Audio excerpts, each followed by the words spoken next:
Incrustação e corrosão. Dois problemas muito comuns nas redes de abastecimento, mas que frequentemente são negligenciados pelas empresas produtoras de água. Então, nesse vídeo de hoje vamos falar justamente sobre isso. Como medir o quanto uma água é incrustante ou corrosiva e de que maneira nós podemos atenuar esses efeitos na rede de abastecimento. Bora lá?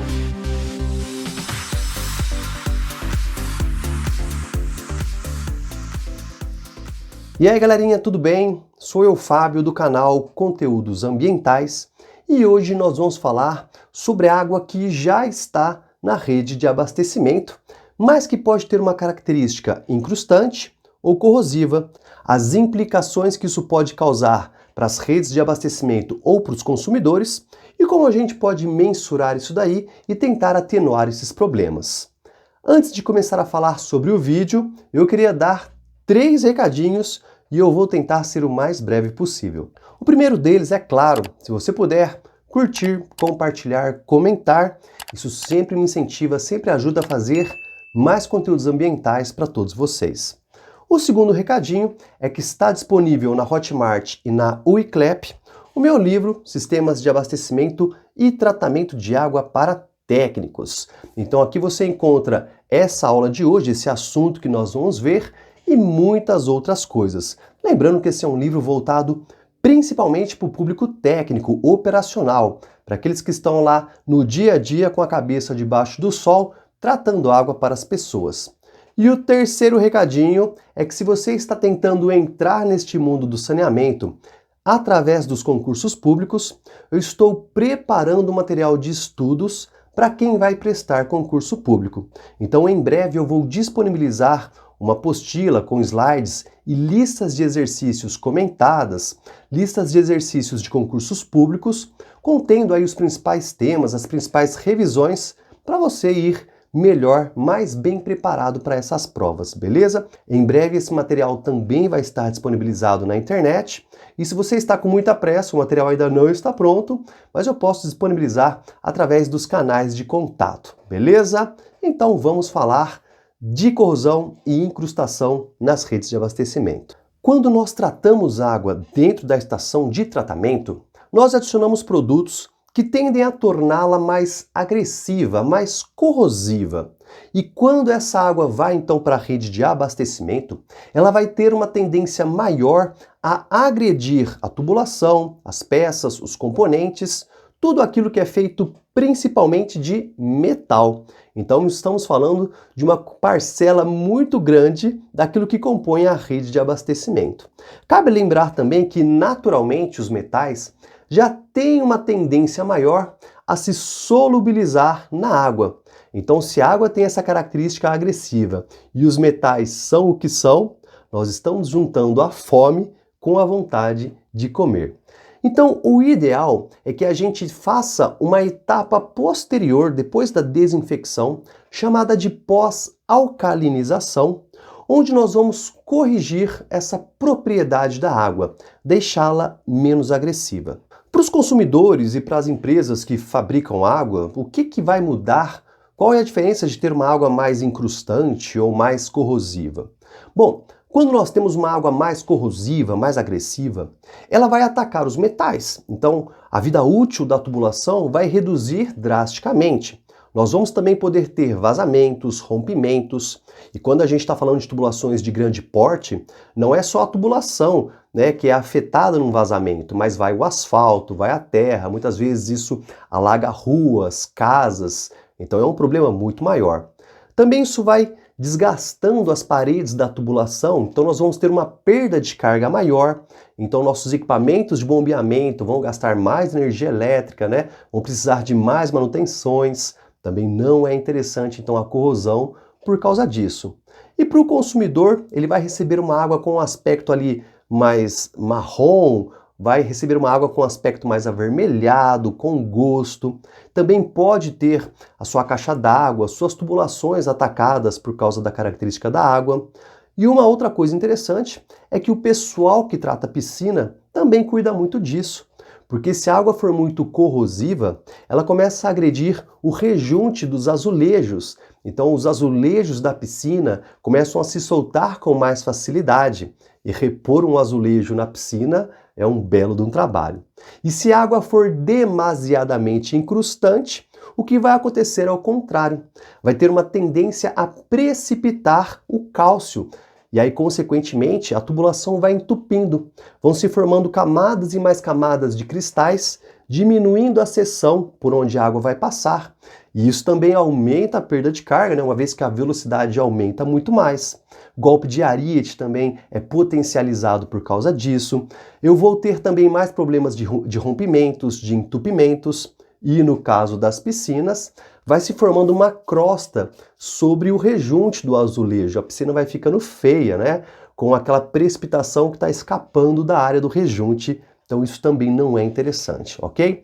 Então, nem a corrosão excessiva é interessante e nem a incrustação excessiva é interessante. O que a literatura recomenda é que nós tenhamos uma água neutra nesse sentido, nem corrosiva e nem incrustante, ou que ela seja levemente incrustante, só um pouquinho de nada, porque isso forma uma película de carbonato dentro das paredes da tubulação e isso protege ela da água agressiva, né? Caso a água venha com uma característica mais agressiva, existe essa película de carbonato que vai ser corroída primeiramente e não a tubulação, as paredes da tubulação logo de cara.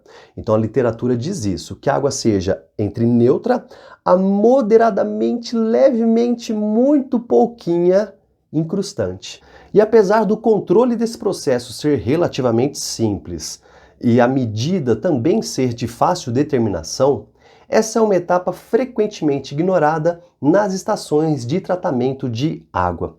Então, com medidas simples, cálculos simples, nós poderíamos economizar um belo montante financeiro em termos de vazamento, entupimento, substituição de massa asfáltica, se tivesse esse cuidado, esse controle um pouquinho maior sobre a característica da água que é fornecida à população. Uma das maneiras mais simples de se determinar se a água é corrosiva, agressiva ou incrustante é através da determinação do índice de saturação de Langelier, um estudo publicado aí há quase 100 anos, lá na década de 1930, mas que usa 4 variáveis da água para poder determinar se ela tem uma característica mais corrosiva ou incrustante.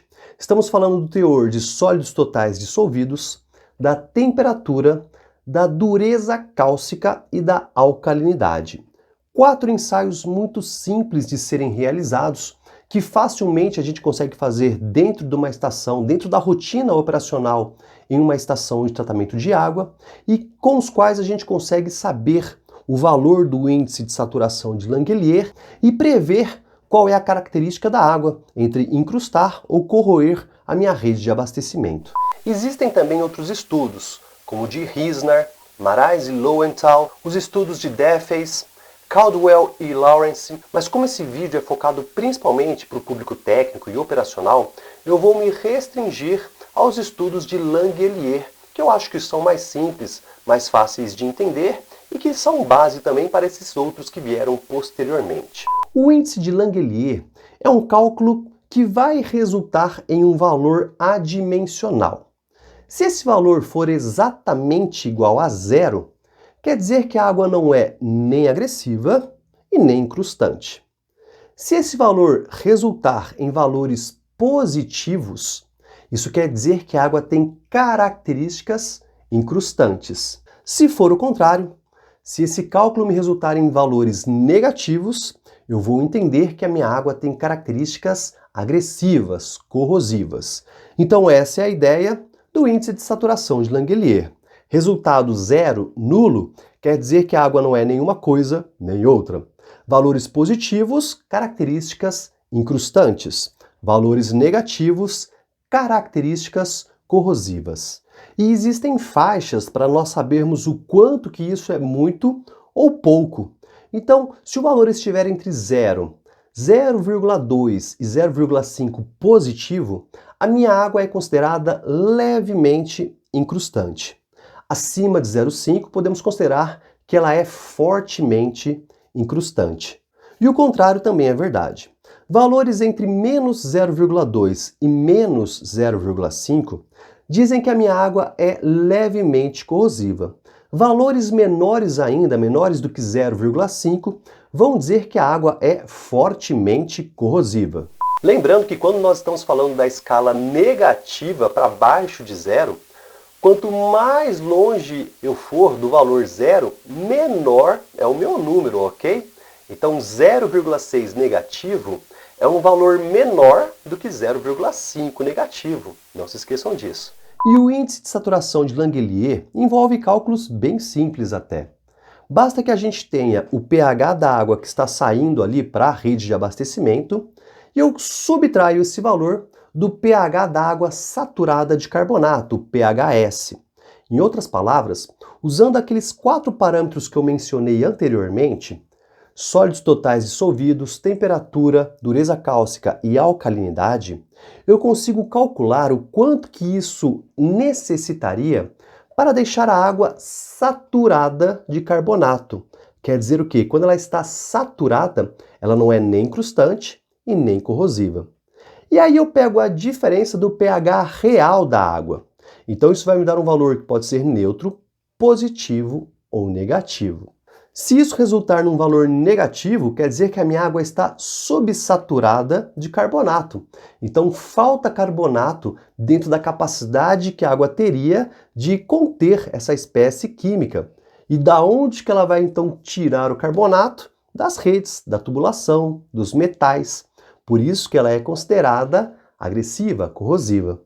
Quando o valor é positivo, quer dizer que a minha água está supersaturada de carbonato, ou seja, dentro do limite que ela pode ter de saturação, ela está em excesso. Então ela vai tentar se livrar daquilo. E de que forma? Precipitando o carbonato, formando as incrustações dentro da rede de abastecimento. E esse pH de saturação também é obtido através de um cálculo muito simples. Ele vai ser igual a 9,3, que é uma constante, mais um coeficiente A, relacionado ao teor de sólidos totais dissolvidos, mais um coeficiente B, relacionado à temperatura da água, menos um coeficiente C, relacionado à dureza cálcica, e menos um coeficiente D, relacionado à alcalinidade. E para a gente obter esses 4 parâmetros, nós fazemos os ensaios analíticos no laboratório e colocamos os resultados dentro dessas fórmulas aqui. O coeficiente A vai ser o logaritmo do teor de sólidos totais dissolvidos em miligramas por litro menos 1 dividido por 10. O coeficiente B vai ser o valor de menos 13,12 vezes o logaritmo da soma 273,15 mais a temperatura em graus Celsius, mais 34,55. Já o coeficiente C, relacionado à dureza cálcica, vai ser o logaritmo da concentração de dureza cálcica em miligramas por litro de carbonato de cálcio, menos 0,4. E finalmente o coeficiente D, relacionado à alcalinidade, vai ser justamente o logaritmo da concentração da alcalinidade em miligramas por litro de carbonato de cálcio. Bem simples, né? Faço 4 ensaios laboratoriais, encontro os coeficientes A, B, C e D, calculo o pH de saturação e faço a subtração do pH real da água menos o pH de saturação. E eu vou ver então se o meu resultado vai ser nulo, positivo ou negativo. De repente, fazendo um exemplo, a coisa fica mais fácil. Então, acompanha comigo aqui esse exemplo de aplicação do índice de saturação de Langelier. Determine o índice de saturação de Langelier para uma amostra de água com as seguintes características: pH de 7,5, sólidos totais dissolvidos 220 mg por litro, temperatura da água 25 graus Celsius, dureza cálcica 90 mg por litro em carbonato de cálcio e alcalinidade 30 mg por litro em carbonato de cálcio. Então a gente vai começar determinando os valores dos índices A, B, C e D. Então, para um teor de sólidos totais dissolvidos de 220 mg por litro, nós tiramos o logaritmo desse valor, subtraímos 1 e dividimos por 10, e isso resulta em aproximadamente 0,13. Para o coeficiente B relacionado à temperatura, nós vamos fazer menos 13,12 vezes o logaritmo de 25 mais 273,15 mais 34,55, que resulta em aproximadamente 2,09.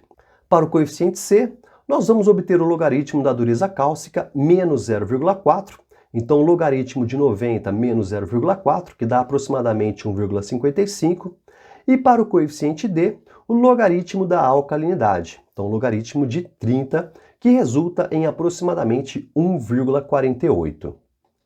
Portanto, o pH de saturação da água é 9,3 mais 0,13 mais 2,09 menos 1,55 menos 1,48, o que resulta em 8,5. E, finalmente, o índice de saturação de Langelier vai ser o pH da água menos o pH de saturação.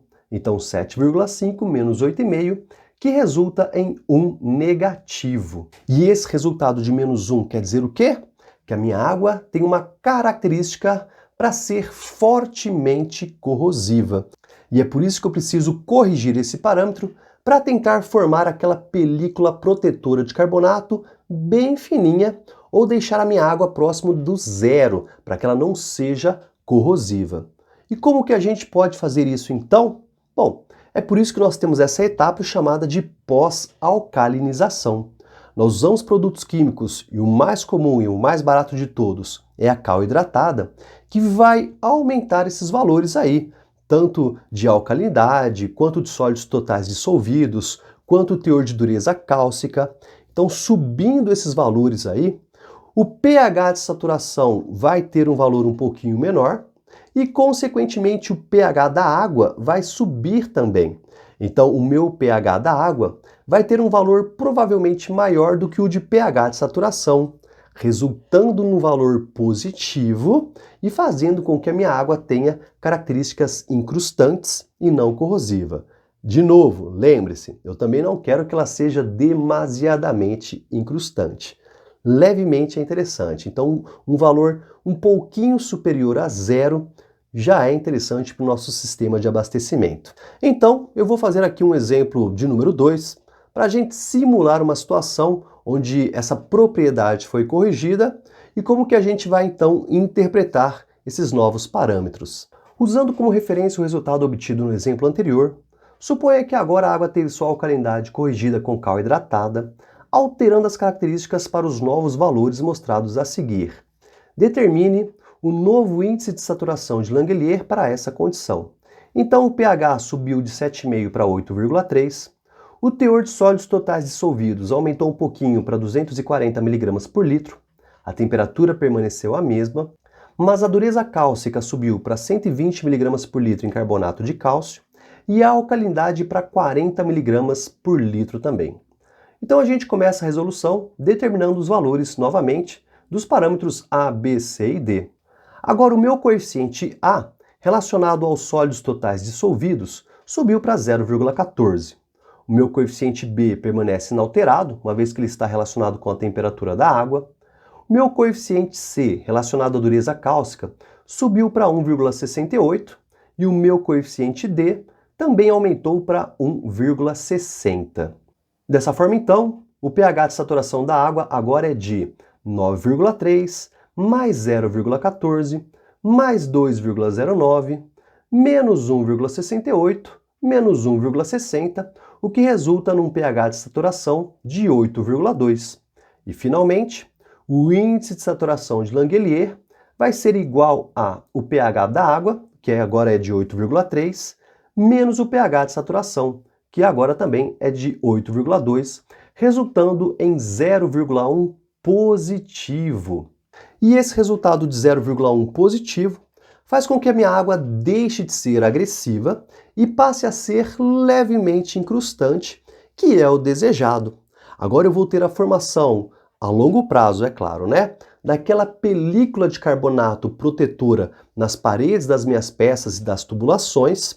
E caso a água tenha uma característica eventualmente mais agressiva, ela vai primeiro corroer essa película protetora e não as paredes da tubulação, aumentando a vida útil das minhas peças, preservando muito mais os meus materiais. E para os consumidores também, vai ser muito mais difícil a ocorrência de uma água avermelhada, com gosto, com cheiro e outros problemas relacionados ao sistema de distribuição de água.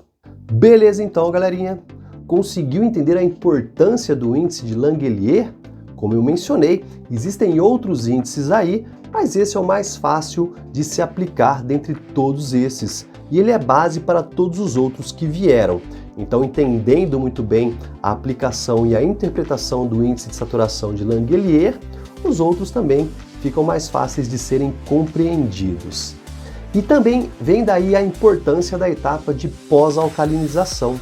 Não basta apenas corrigir o pH, eu preciso ver como que os outros parâmetros também estão se comportando para que eu possa fornecer para as pessoas uma água com uma característica mais incrustante ou mais corrosiva.